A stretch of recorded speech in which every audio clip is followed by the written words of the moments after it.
that the way we know things when they come by the Holy Spirit is not about knowledge.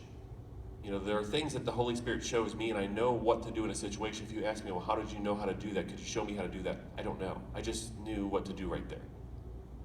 I don't have an education that tells me that I studied the textbooks and I know why what I did worked. I just know that's what the Holy Spirit showed me to do, and I did it. I'm not prepared to go teach a college course on it now because I did it and I was successful at it.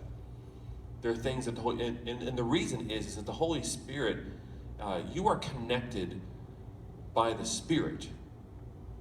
There are things that the Holy Spirit, as it says in 1 Corinthians chapter 2, verse 9, that no eye has seen, no ear has heard, no mind can conceive, the things that God has in store for those that love Him. But also, we find that we can't know the thoughts and the intents and the heart of God with the mind, right? So people say, well, when you say you know the will of God, well, that's not possible, right? You're a blasphemer or whatever. You can't know the things of God. But read what Paul says right after that. But these things have been revealed by the Spirit.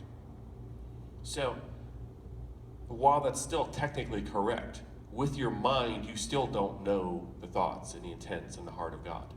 The mind never does. So technically, yes, that's true.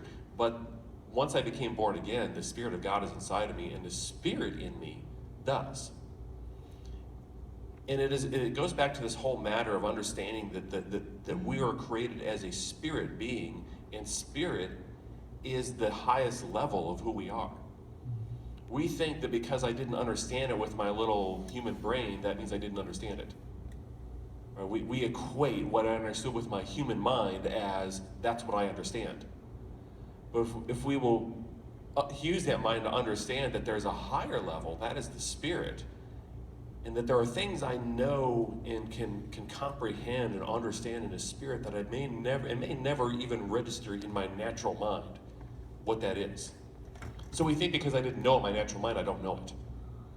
And so understanding the Spirit is higher. So God is speaking to you, and the Holy Spirit is working in us, and it all works by Spirit.